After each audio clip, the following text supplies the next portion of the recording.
What is going on, people? Welcome to the No Ball Games channel. I am your host, J.Jackson. And the Euros 2020 has finally kicked off. Finally, we've got this tournament underway after a year waiting for some competitive international football. It is finally upon us. And I'm going to say it didn't disappoint. It didn't disappoint at all. Italy 3, Turkey 0. Let's start off by heaping praise for the Italians, who did an absolutely stellar job. They brought in that form from qualification into this game, and what a performance it was. What a performance it was from Roberto Mancini's team, who have been absolutely incredible in the run-up to the game, and they just played with an intensity and a passion. When they were singing the national anthem, some of those players were just, you could see the emotions, you could see how much it meant to them, and they really wanted to perform. The Italians had 63% in possession last night, and the Turks just couldn't get near them. They were second best to every ball. The Italians were quick with their passing, great tempo to the passing. Jorginho coming off an amazing Champions League performance, and I would say a fairly strong season for Chelsea. He can pick a final pass, he can make a key pass under pressure, he can unlock teams. He retains possession. He's very good decision maker, and you just saw that Jorginho form brought in last night, and it was impeccable. The Italian defence was also impeccable. They snuffed out any opportunity that Turkey created. Anything, even any crumbs that Yilmaz had to feed off were completely nullified by Chiellini. He was impeccable. He led that team. I felt like he was one of the players last night who was in a different zone. He was in a different he was mentally in a different place to anyone in that Turkish team for sure. And he was head and shoulders above everyone. He was blocking. He made a block in like the 83rd minute and celebrated it as if he scored.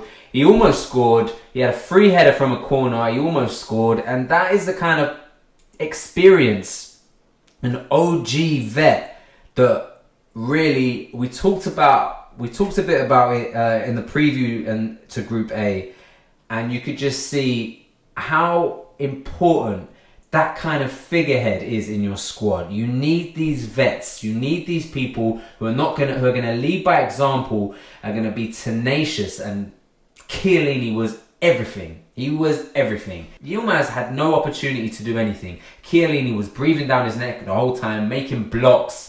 Chiellini was like a linebacker yesterday. He snuffed out everything. There were so many players in that Italian team that made it tick. Spinazzola was a constant menace, a constant thorn in that Turkish left-hand side, constantly causing problems for the Turks.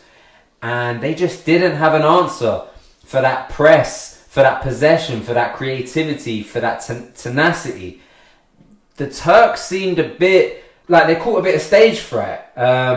I don't want to be too harsh on that Turkish team. I'm going to get to them in a minute, but I want to just keep heaping praise on the Italians. The Italians belong on the main stage, and it was great to see them last night, and it was great to see that passion, the fans, the spectacle, the opening ceremony, everything. It was Italy's night last night, 100%. And we have to give a lot of credit to Roberto Mancini, who has got this team purring. Absolutely purring. They were fucking incredible. They were incredible. They really were. They just were possession. The possession was just impeccable. The passing, the tempo, the swiftness, the touches. It was beautiful. It really was beautiful. This is the first time an Italian team has scored 3 times in the Euros, and what can we say? This might be a sign of things to come. They sent out a message loud and clear last night that they are a well-drilled team. They're a team. They are a team. And I did say in the preview that I wasn't sure if that maybe a lack of a superstar here and there, someone who maybe is going to be a clutch player who's going to take the game by the scruff of the neck if they're not playing well or create a moment of magic. I thought that might be an issue, but after watching them last night, I might retract that statement that, teams win games, not superstars, and they are a very good team. They're a better team than I think everyone thinks they are. And they might be favourites. We might have seen the winners last night.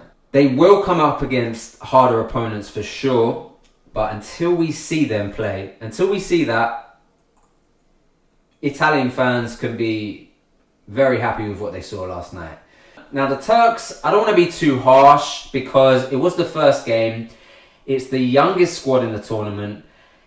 It looked like that game was not really going to be the game where they were going to get points. I think that Italy are kind of head and shoulders above everyone else in that group. And I think it is going to be a battle against for Wales, Switzerland and Turkey for that decisive second place. And I think that there could still be more to come, but it wasn't great signs and it's not always great.